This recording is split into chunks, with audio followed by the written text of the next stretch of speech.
Olá, bem-vindos a mais um Atlantic Connection. Dessa vez eu vou apresentá-lo, vou fazer as vezes do Gabriel Monteiro. Meu nome é Carlo Cauti e estamos aqui, como todos os programas, com nossa conexão do outro lado do oceano, diretamente de Portugal. E temos conosco o Nuno Vinha, subdiretor regional do Jornal Econômico lá de Portugal. Muito bem-vindo, Nuno, sempre um prazer tê-lo conosco. Olá, Carlos, obrigado por me receberem mais uma vez. Obrigado, e pela primeira vez, que tudo corra bem para esta estreia. Nós hoje temos um programa muito interessante. Nós escolhemos um tema que tem a ver com o turismo religioso, obviamente a propósito das Jornadas Mundiais da Juventude que se vão realizar em Lisboa e também um pouco com atividades um pouco por todo Portugal este ano. E nós temos connosco Vera Gouveia Barros, investigadora e especialista, economista, especializada em turismo. E do outro lado, Carlos, temos Melissa de... Exatamente, desse lado do Atlântico temos Melissa Calçavara, diretora administrativa da Sacra Tour. Muito bem-vinda, Melissa. Obrigada. Exatamente, eu se calhar dava um minuto a cada uma das senhoras para elas explicarem um bocadinho a sua experiência nesta área, e nós a seguir passávamos diretamente à tua primeira pergunta, Carlos. O que é que achas? Achas bem? Perfeitamente, vamos lá. Vamos a isso. Melissa? Então, iniciaria com a Vera, não, Melissa? Vamos com a Melissa, então. Foi um prazer, meu nome é Melissa Calçavara, eu sou da Sacra Tour. Nós somos uma operadora de turismo internacional com foco no turismo religioso. Estamos há 10 anos no mercado e trabalhamos com grupos, essencialmente, o nosso foco é trabalhar com grupos voltados para fazer peregrinações em diferentes destinos mundo afora. E teremos agora um grupo para a jornada em Lisboa. Exato. Vera? Eu do teu percurso.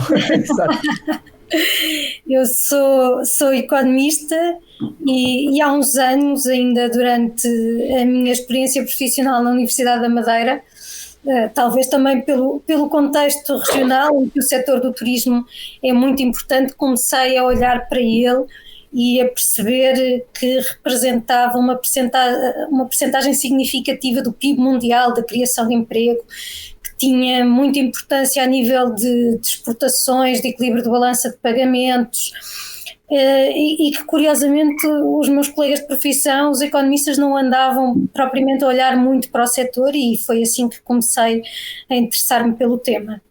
Ok. Perfeito. Então, vamos iniciando, né, Nuno? Vamos começar sobre a Jornada Mundial da Juventude, que vai acontecer agora em Portugal, no começo de agosto. Então, eu começaria com a Melissa, né? Melissa, o que esperar dessa Jornada Mundial da Juventude e o que o setor de turismo pode esperar desse evento, assim como a gente viu no passado, inclusive aqui no Brasil, em 2013, a jornada aqui no Rio de Janeiro. Como que vocês estão aguardando essa jornada lá em Portugal este ano, e quantos turistas vocês estão aguardando para esse evento? A Jornada Mundial da Juventude, ela encontra muitos jovens. No caso do Brasil, como você comentou, foram 3.700.000 jovens que vieram até o Brasil para participarem da jornada.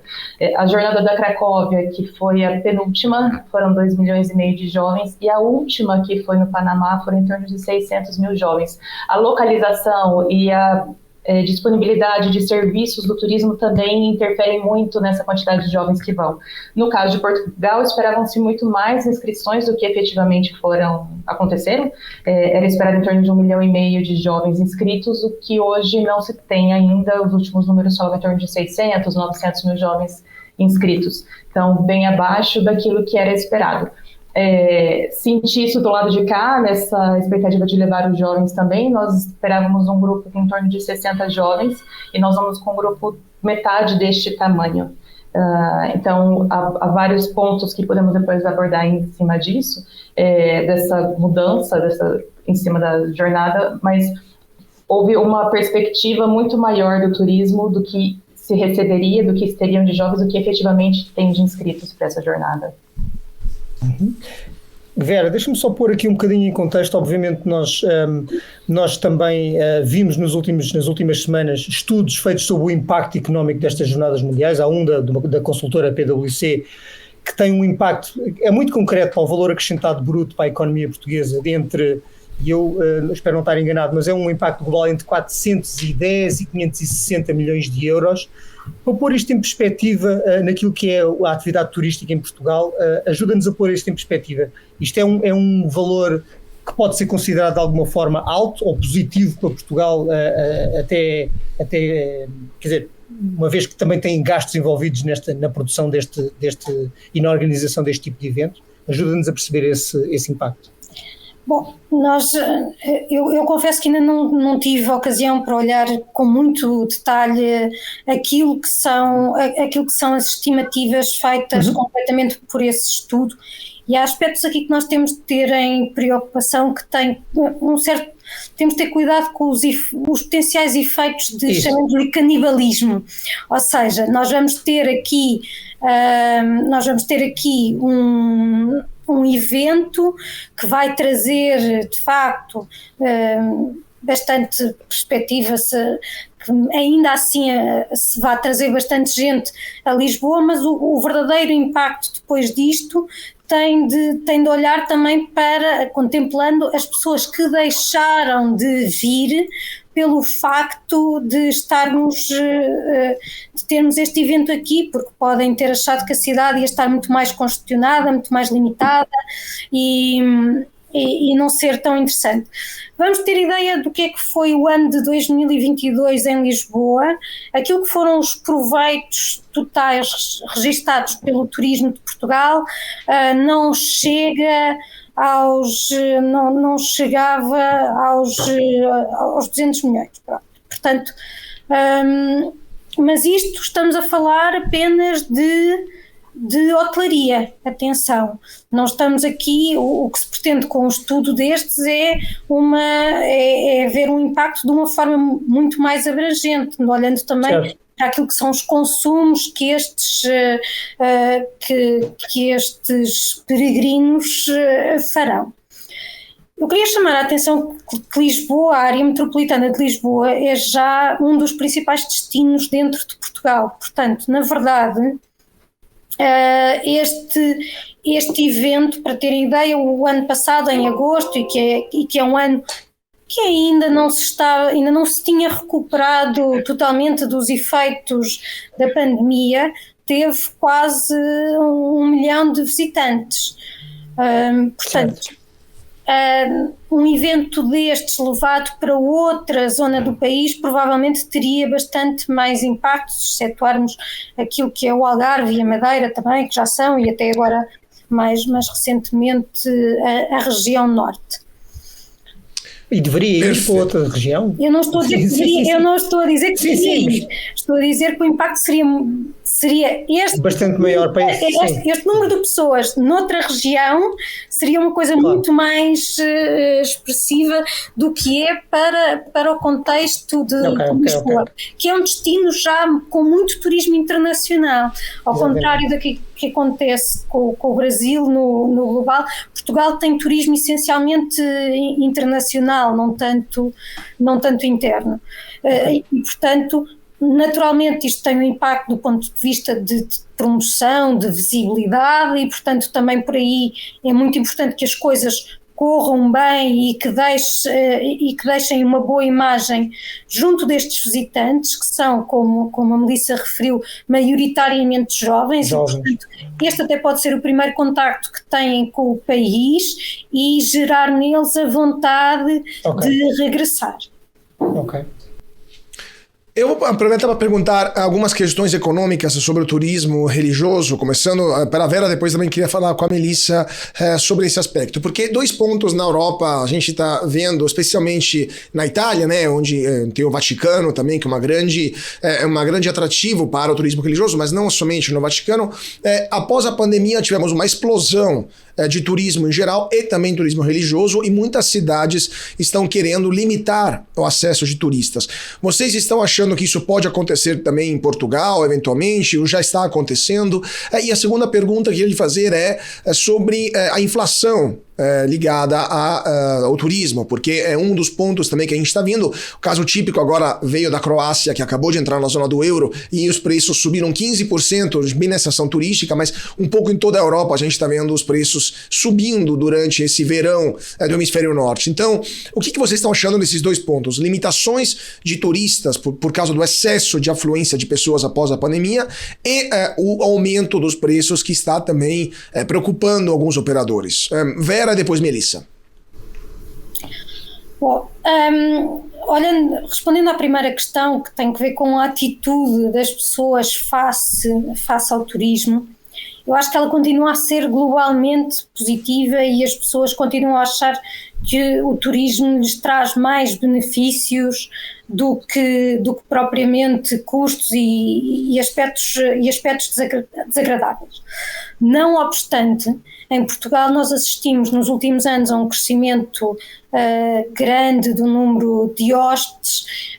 O setor teve muito sucesso numa altura complicada da nossa história económica, em que tivemos a intervenção do FMI e do Banco das instituições europeias, e sanado esses problemas económicos relacionados com a crise, passámos um bocadinho de uma fase em que achávamos que o turismo ia ser a salvação do país, para um discurso que começa às vezes a atribuir ao turismo a culpa de tudo e ainda mais alguma coisa.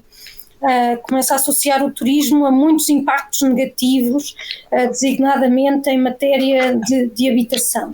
E é aí que nós temos assistido a algumas limitações do ponto de vista legislativo, principalmente associado ao impedimento de novos estabelecimentos daquilo que é o alojamento local.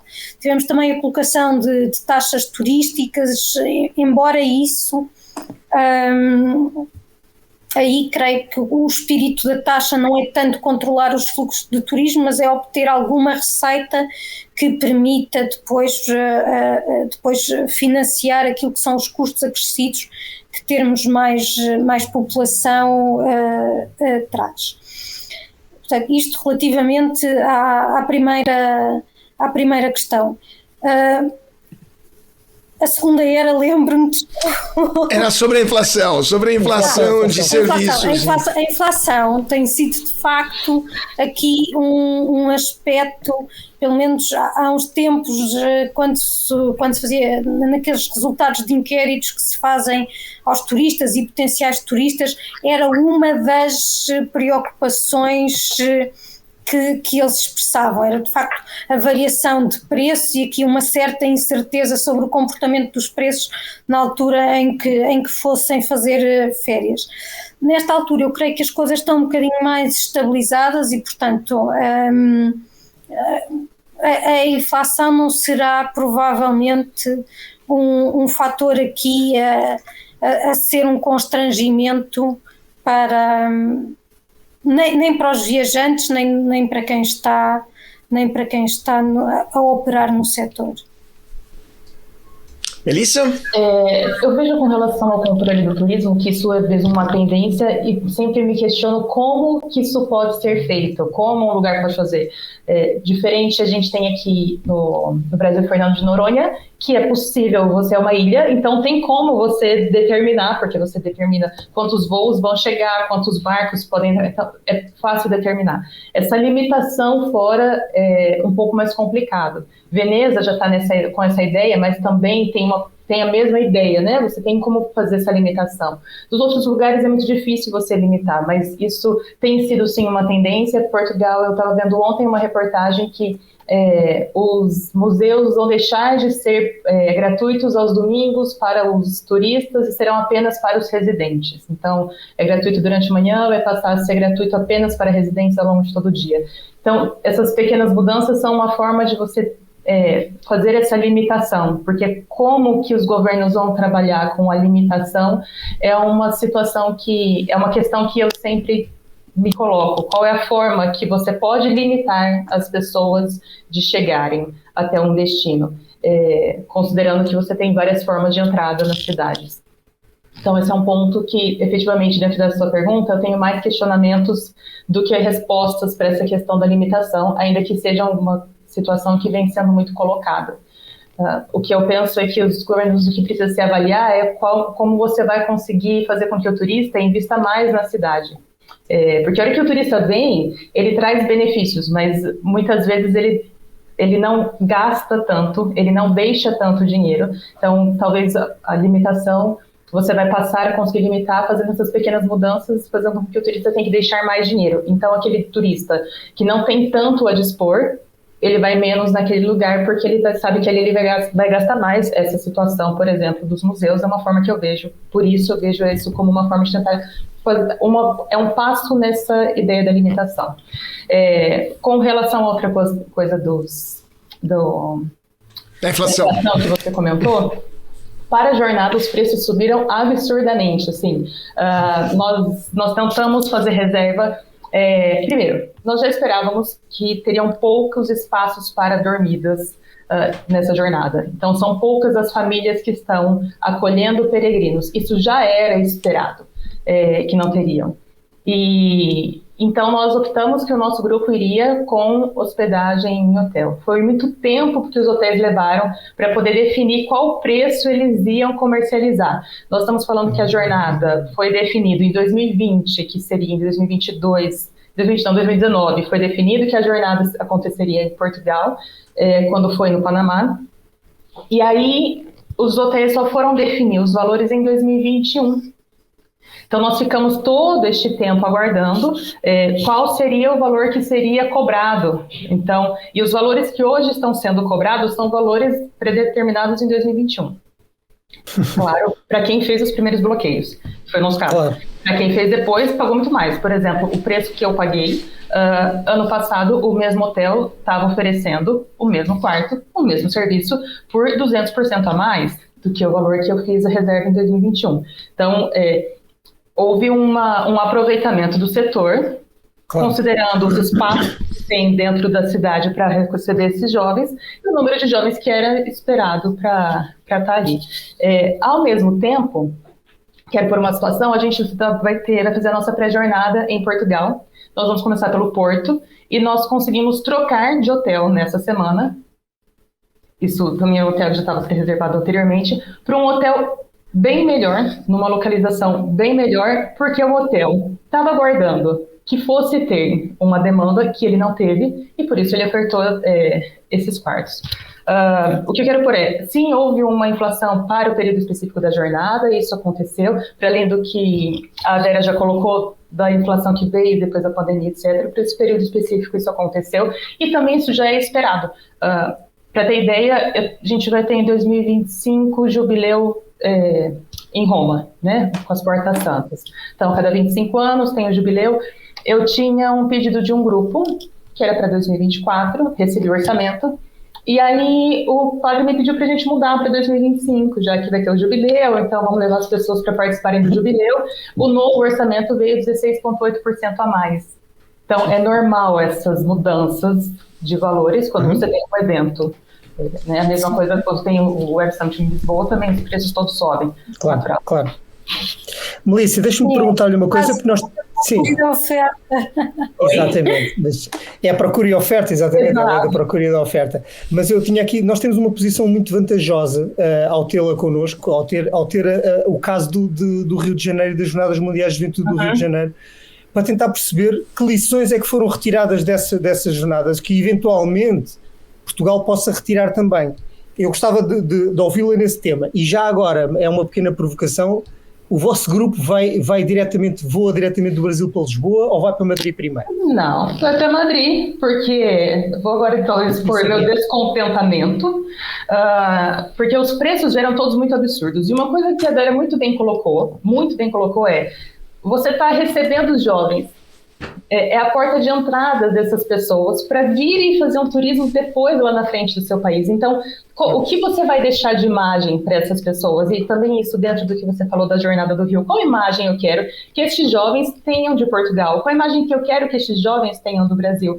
O que as pessoas vão ter em perspectiva, né, daquilo que eu posso oferecer e do que eu tenho de bonito para você poder voltar aqui, ficar com gostinho e querer voltar de uma próxima vez? E eu conversei com a diretora da TAP ano passado, fui num evento em junho. A TAP ainda não tinha liberado os preços normalmente são liberados em torno de 360, 330 dias antes, as possibilidades de bloqueio de grupos, tá? Antes das datas. Eles ainda não tinham, estavam estudando qual preço eles iam colocar, etc. E eu falei para ela, vocês têm que pensar que vocês podem ser a primeira vez que vocês vão levar esses jovens. E se o jovem se simpatizar com a TAP, ele vai querer numa outra, e numa outra, e numa outra, repetir essa experiência porque foi gostoso. Os preços vieram demasiadamente caros para grupo, para a gente fazer um voo direto pela TAP. As condições de grupo, que são delicadas. Por exemplo, eu pensei que eu conseguiria ter 60 jovens, eu não tive. Se eu tivesse fechado com a TAP, eu teria que pagar 60 lugares, mesmo tendo apenas metade preenchidos. Isso é insano. E aí a gente vai voar então por Madrid. E aí eu consegui o voo Madrid-Porto, e na volta por Lisboa, eles não ofereceram por Lisboa, ofereceram por Madrid. Então a volta, o meu grupo sai de Lisboa, vai até Madrid com outro carro, com ônibus, e ali eles vão fazer um city tour em Madrid, acharam muito legal, porque eles vão conhecer mais um país, vão conhecer mais uma capital, que coisa bacana, e depois embarcam no final do dia. É assim. Antes de passar à resposta sobre as Jornadas Mundiais no Rio de Janeiro, nós estávamos a discutir turismo religioso e já estamos a discutir como é que a TAP, que está em grande polémica aqui em Portugal, não consegue fazer uma oferta para levar as pessoas para a sua cidade. E nós estamos a discutir se Lisboa vai ser um hub ou não vai ser um hub, porque está em vistas ou está em vias de ser comprada pelo grupo IAG, que detém a Ibéria, quando a TAP nem nas Jornadas Mundiais da Juventude consegue trazer as pessoas para a sua própria cidade, onde tem o seu próprio hub. É só uma à parte, eu não vou meter mais nada nesta fogueira, mas gostava de ouvir sobre as lições aprendidas na JMJ do Rio de Janeiro para o turismo brasileiro e para o turismo religioso daí. Bom, eu vou dizer que eu tenho pouco para lhe passar sobre isso, tá? Se eu falar que eu tenho muita propriedade, eu não tenho, porque nós temos mais ou menos 10 anos de mercado, então quando foi a jornada, fui até a Jornada do Rio, mas fui como peregrina, feliz para ver o Papa, e confesso para vocês que eu vi aquele 1 milhão de jovens, mais de 1 milhão de jovens assim, na praia, e a hora que o Papa pediu silêncio, todos em silêncio, aquilo foi uma coisa marcante. Alguns pontos que a gente tem, depois da Jornada do Rio, foi então que a gente teve outros grandes eventos, e do lado do turismo religioso, a Jornada no Rio de Janeiro, ela trouxe para o Brasil a perspectiva de que o turismo religioso aqui, ele poderia ser melhor implementado, ele poderia ser melhor aproveitado. Internamente, como turismo nacional, não era um apelo tão grande assim, claro que a Aparecida sempre foi um destino forte e com grande apelo, mas a partir dali se percebeu que o turismo religioso nacional poderia também atrair mais pessoas de fora. E hoje em dia o Brasil vem atraindo muito mais turistas estrangeiros do que o habitual, acho que tivemos um momento no último ano de 103%. Então, isso vem crescendo. Um ponto que a gente tem é a nossa falta de mão de obra habilitada para atender o turista estrangeiro. Por exemplo, eu fui uma vez no Rio de Janeiro, do lado do Museu do Amanhã, que era um museu novo que tinha sido inaugurado, tinha um McDonald's, fui até o McDonald's. E aí tinha um rapaz para fazer o atendimento e tinha um turista estrangeiro, uns rapazes da Holanda. E quando eles foram pedir, estavam pedindo em inglês, porque eles conseguiam se comunicar, e o atendente falou assim, eu não preciso saber a língua deles, eles têm que saber a minha, se eles estão vindo me visitar. Então, às vezes, a pessoa tem uma visão um pouco, limitada. Poxa, o cara está no McDonald's, do lado de um ponto turístico relevante, entendeu? Precisava ter alguém ali dentro que soubesse atender. Então, acho que não ficou muito tempo nesse restaurante, com certeza. Eu espero que não, porque acho que ali não tinha muitas pessoas habilitadas para atender. Ninguém que estava ali falava inglês para atender. Então, isso é diferente de Portugal, que mais pessoas falam inglês. Aqui no Brasil é pouco o número de pessoas que falam inglês, então o nosso atendimento para o turista internacional ainda não é o mais qualificado. E falando um pouco, não sei se você tem mais uma pergunta sobre esse ponto, senão eu também queria passar um pouco sobre a análise do mercado de turismo em geral, não só no Brasil e em Portugal, mas no mundo inteiro. Como está esse mercado, né? Quero começar pela Melissa. Alguns números, vamos explicar um pouquinho para o nosso público quanto importante é esse mercado de turismo religioso em geral, quanto é relevante no turismo como um todo, né? Qual a porcentagem do turismo religioso no mercado turístico mundial e quais são as metas que estão sendo mais cobiçadas, né? Que mais atraem turistas religioso, além de Jerusalém e Roma, né, que são as clássicas, mas se há outras metas, Lourdes, né, outras metas famosas Fátima. Que estão chamando turistas. Fátima, claro, Portugal. Bem, só para falar do nosso... Justamente. Eu vejo que há um crescimento das pessoas na busca do turismo religioso. O turismo de experiência ele tem ganho um crescimento de forma geral, e o turismo religioso entra um pouco nisso, que a pessoa ela vai buscar ter uma vivência da fé dela. Então, nesse sentido, o turismo religioso tem tido uma crescente e os lugares têm percebido. Os países, os destinos, como eles podem se aproveitar disso. Falando de Fátima, por exemplo, que o Nuno comentou, Fátima está bem no centro de Portugal, então é um destino que tem dormidas baratas, uma hotelaria mais barata que o restante do país, e fazendo dali o seu ponto, fazendo dali o seu hub, o turismo pode ir para vários lugares diferentes, Nazaré, Batalha, Óbidos, então visitar outras cidades, outras regiões a partir daquele ponto. Então, os destinos religiosos estão percebendo que eles podem incrementar, para além da experiência do religioso, se tornar um polo para essas outras vivências locais, próximas. Outros destinos, para além de Israel e Roma, claro que Lourdes é um destino grande. A gente, quando fala, por exemplo, em Paris, todo mundo pensa na Torre Eiffel, mas se a gente for falar em destino religioso, tem ali também a Capela da Medalha Milagrosa. Então, eu consigo atrelar, quando eu vou montar um roteiro, tá? Para o meu peregrino, eu consigo colocar Paris com um apelo religioso também, e aí isso agrega a parte cultural. Então, esse encontro entre a parte religiosa e a parte cultural é o que as pessoas têm buscado. Não fazer só o religioso, mas também terem esse outro encontro. Então, enquanto o turismo religioso cresce, ele também cresce nessa oportunidade, nessa busca de encontrar, de viver outros lugares. Você comentou sobre Israel, sobre Jerusalém, é um destino que depois da pandemia cresceu absurdamente. E os preços lá, então, de todos os destinos que eu trabalho, incomparavelmente é o lugar que mais subiu o preço, foi Israel, foi a Terra Santa, porque o movimento de pessoas para lá foi muito grande, e se a gente for pensar, é um país extremamente pequeno, muito menor que Portugal. Então, é um país pequeno que você cruza de ponta a ponta em 6 horas, mais ou menos. Então, se pensar no fluxo de turistas que eles têm ali, é um volume muito grande.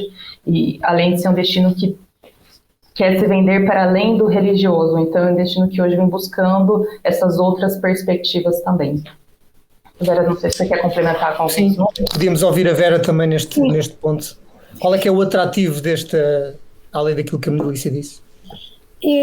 Enquanto economista, deixem-me só lembrar que o turismo religioso não é sinónimo de turismo cristão, atenção, não é? Certo. Nós também temos outras, e por exemplo, em Portugal tivemos a presença da comunidade judaica, que ainda tem alguns laços, portanto também essa parte. De facto, Fátima surge aqui como grande polo em termos de turismo religioso, mas nós temos os caminhos de Santiago que podem ser explorados e que são muito interessantes nessa perspectiva que eu defendo de promover uma desconcentração do turismo pelo território e incluir zonas do território também aqui neste fenómeno que de outra forma provavelmente estariam arredadas. Mas eu queria chamar a atenção que o turismo religioso é, na verdade, uma das primeiras formas históricas de turismo.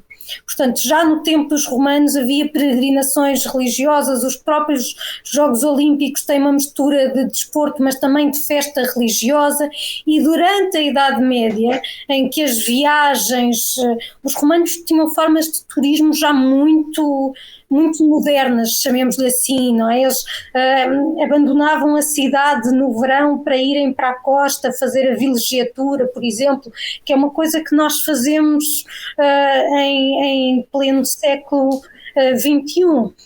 Durante a Idade Média, graças aos conflitos, boa parte desse turismo mais cultural, de lazer, recreativo, acabou por desaparecer, mas o turismo religioso associado à peregrinação mantém-se. E, aliás, a história da hotelaria está muito associada precisamente aos estabelecimentos que nessas rotas de peregrinos vão surgindo para os acomodar. Um aspecto que, do ponto de vista, agora falando como economista e recorrendo ao jargão da minha ciência, é a reduzida elasticidade da procura deste turismo.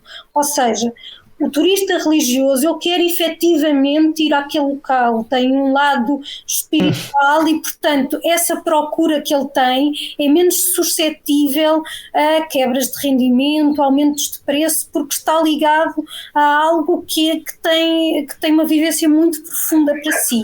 Ou não muda de repente de destino, só porque há um mais barato ali ao lado, não é? Exatamente. Ele quer mesmo ir ali. Ele quer mesmo ir ali.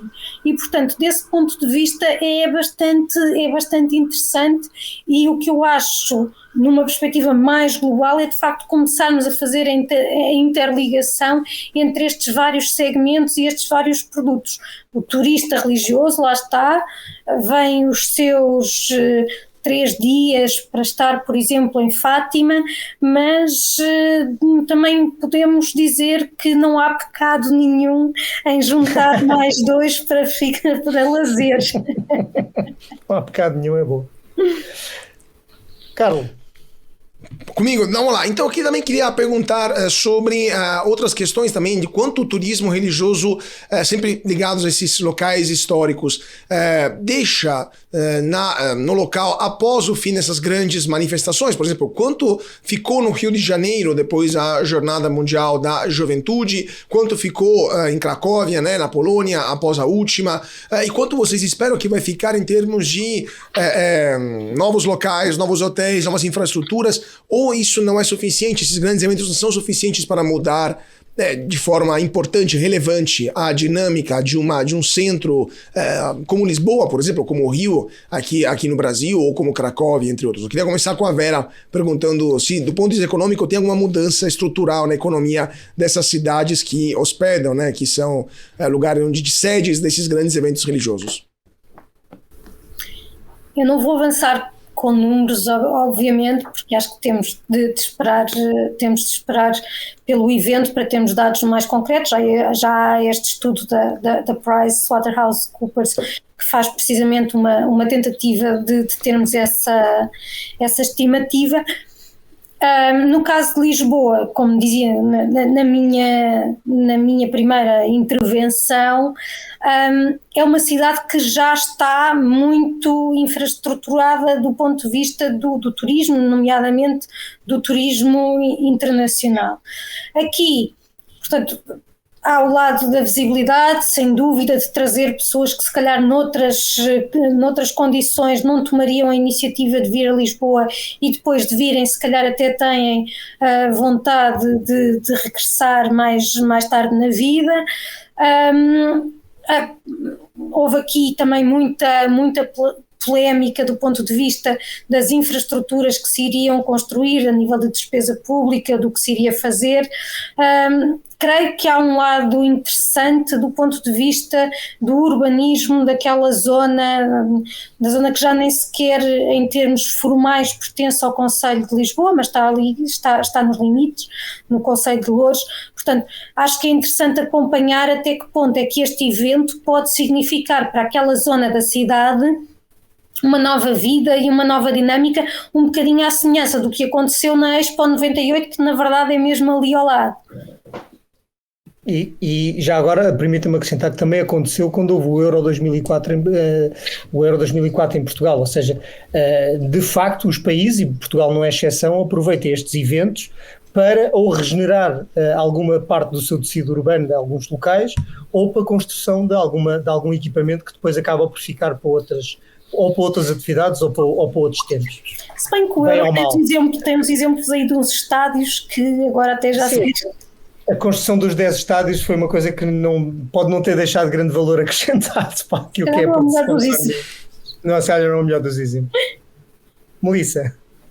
Eu vejo que, basicamente, do que a Vera colocou, são lugares que a Vera não pôs aqui mencionar, mas por que fazer Lisboa e não num outro lugar? Pudesse, de repente, né, que já não tenham tantos turistas, etc. Eu acho que a questão da estrutura é um ponto relevante para ser avaliado para pôr um evento desse. E Lisboa tem estrutura que tem capacidade para absorver. Coloco isso porque quando foi anunciado no Panamá, a preocupação de todo mundo era exatamente qual é a capacidade que eles têm para receber esses jovens, tanto que eles não receberam, acho que foi uma das menores jornadas, recebeu em torno de 600 mil jovens apenas, exatamente por eles não terem estrutura, não tinham estrutura para receber, não tinham ônibus, é um país que é um pouco fechado em cima e embaixo para poder ter entrada de ônibus de outros países para circularem ali e fazerem o transporte desses jovens.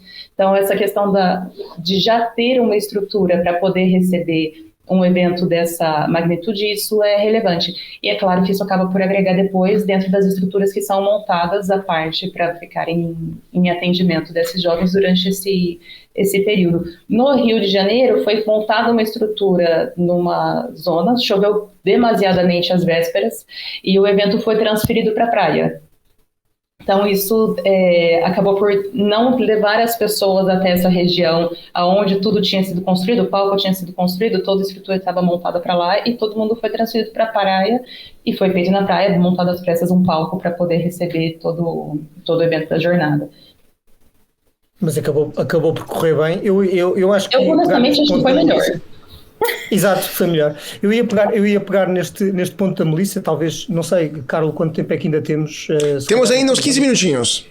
Uns 15 minutinhos. Eu ia pegar nesta questão da Melissa de não há bom turismo, seja religioso, seja outro, se não houver preparação prévia. Sim, no caso de Portugal, Vera, nós temos cada vez menor capacidade do nosso principal aeroporto para receber pessoas. Não temos capacidade de ter rotas, já não temos, e depois também não temos muitos aeroportos para o interior do país. É possível pensar e planear um turismo sem pensar previamente, eu nem sequer falo nas estruturas mais pequenas, tipo hotelaria, autocarros ou ónibus, como dizia a Melissa. Eu digo, as grandes estruturas têm que estar no local e a funcionar bem para se poder crescer o turismo. Qual é que é o limite disto? Quer dizer, é possível fazer um turismo de qualidade sem ter essas estruturas? A pergunta é para mim? Vera e depois a Melissa. Obviamente, a relação entre turismo e transportes é óbvia. Aliás, viajar não é sinónimo de turismo. Eu posso viajar numa deslocação normal em que não estou a ser turista, mas a verdade é que o turismo implica sempre uma viagem e, aliás, o desenvolvimento do turismo moderno está muito associado precisamente à melhoria das condições de transporte e, portanto, no caso de Portugal, nós temos os constrangimentos causados pelo aeroporto de Lisboa. É um aeroporto que está em discussão há meio século e eu não estou a exagerar, é literalmente há meio século. É uma discussão mais velha do que eu. E de facto começa-se e nota-se isso.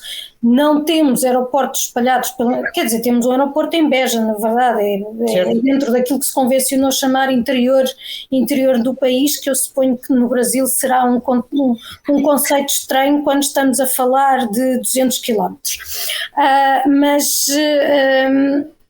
Mas eu aqui acho que até mais do que termos aeroportos espalhados pelo país, que provavelmente não fará muito sentido, e menos sentido faz num contexto em que crescentemente falamos de alterações climáticas, dos contributos que a aviação... Mais ferrovia, tirar aviões, ferrovia, assim como forma de distribuir o turismo pelo país, parece-me que seria uma aposta bastante importante, e esse é também um segmento, atenção, o próprio turismo ferroviário, que permite muito mais o apreciar a paisagem durante a viagem do que quando estou num avião a não sei quantos quilómetros de altitude. Portanto, aí nós temos o país dotado de uma boa rede rodoviária, mas aí voltamos ao problema dos tempos, do cansaço e também da questão ambiental, portanto, uma aposta na ferrovia. A Melissa disse, eles vão de autocarro para Madrid.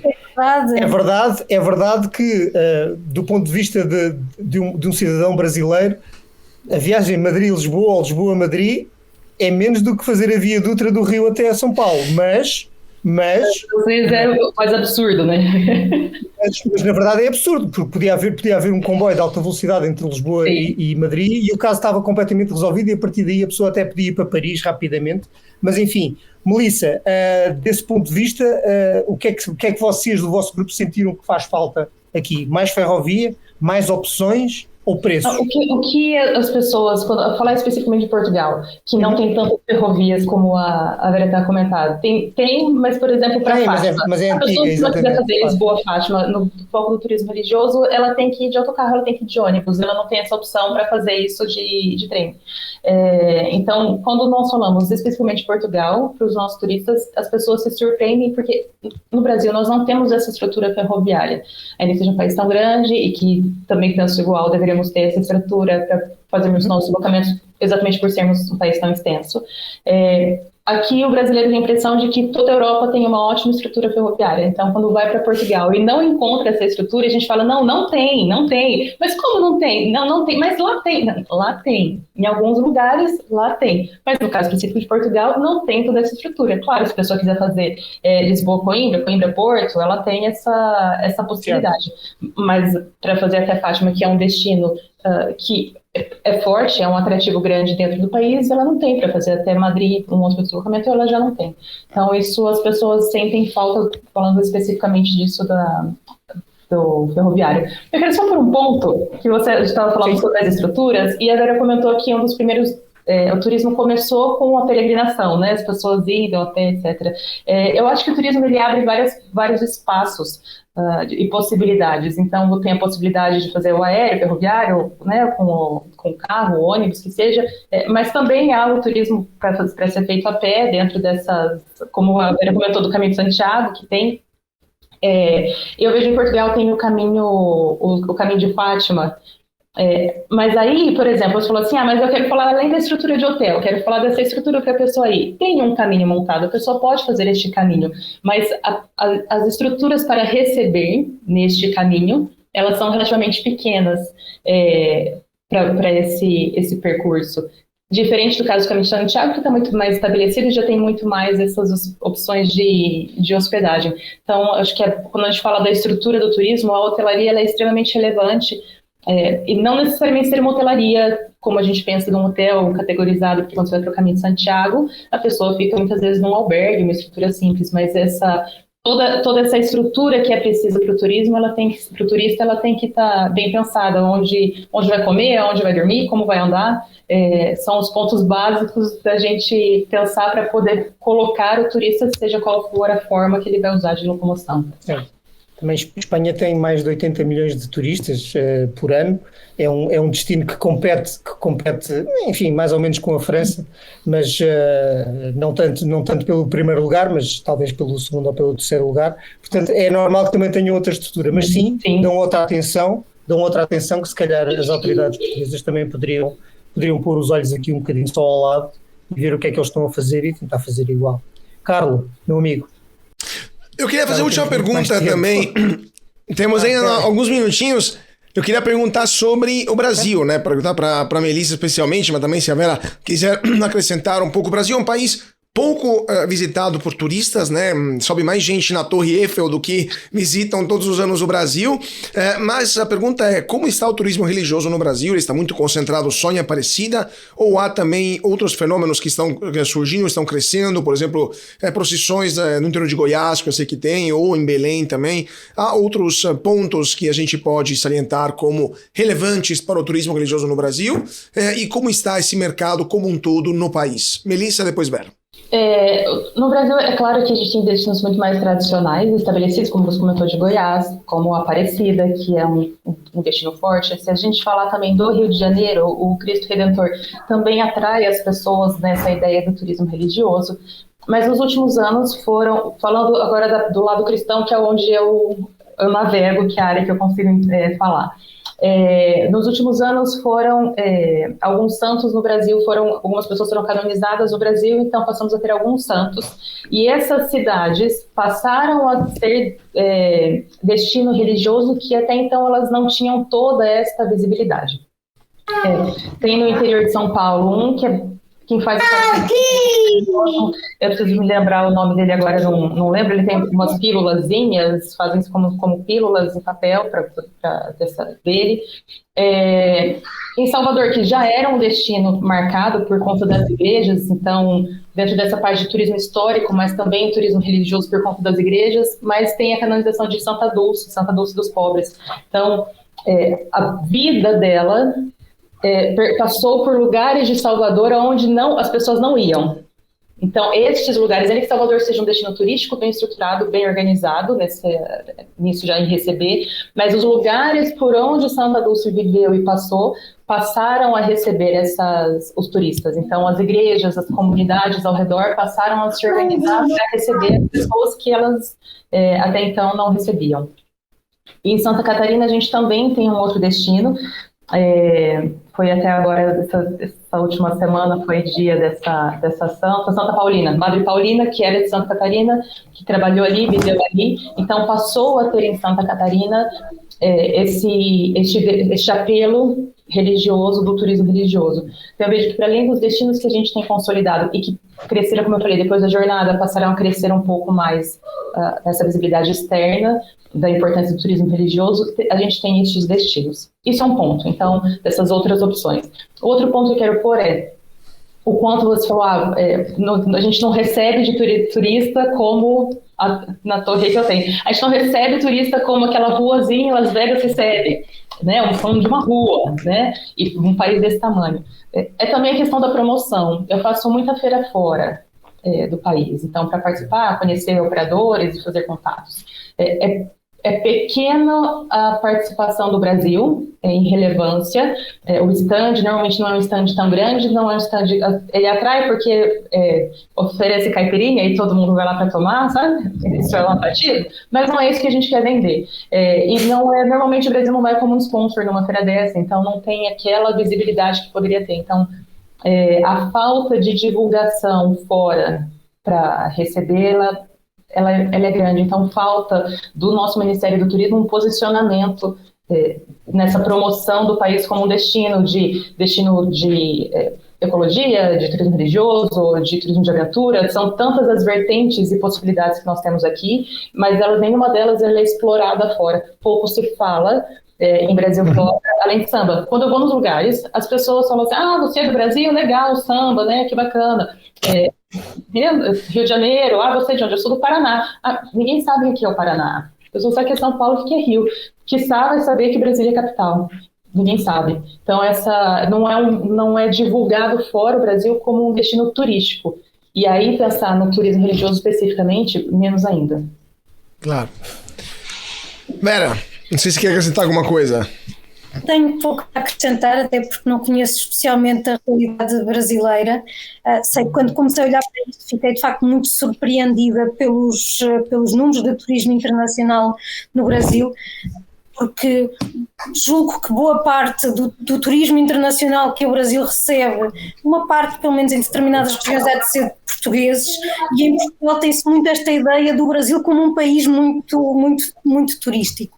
Eu acho que a Melissa tocou o ponto essencial, que é a questão da promoção e a criação de uma imagem, de uma identidade de promoção, e depois passarmos à parte, de facto, das estratégias para isso, e acho que podem olhar aqui, o produto é diferente, mas em certa medida podem olhar para aquilo que foi o exemplo português dos últimos anos e da forma como nós começámos a fazer promoção de uma forma diferente, porque cada vez mais os países não se promovem em nome próprio e deixam que sejam outros a falar por si.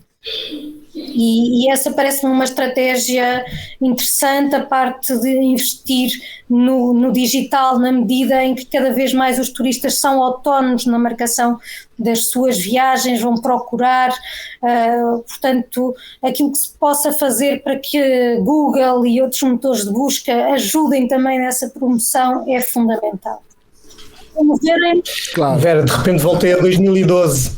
Voltei a 2012 quando na altura se estava a fazer exatamente isso, acordos com a Google, para que quando a pessoa pusesse férias, na busca de férias, aparecesse, patrocinado pelo governo português, obviamente, aparecesse como destino Portugal, diretamente a concorrer com a Tunísia e com praia. Uma pessoa buscava praia, obviamente podia aparecer uma praia em Portugal. Enfim, não é como as brasileiras, mas é igualmente.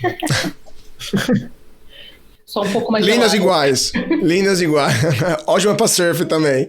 Gente, infelizmente eu vou ter que encerrar. Nosso papo tá muito bom, mas infelizmente o nosso tempo se encerrou. Queria agradecer muitíssimo o Nuno, a Vera, a Melissa por ter participado do nosso Atlantic Connection desta edição. Então, muito obrigado a todos e muito obrigado a você que está seguindo a gente, e nos vemos então numa próxima edição do Atlantic Connection. Muito obrigado, gente.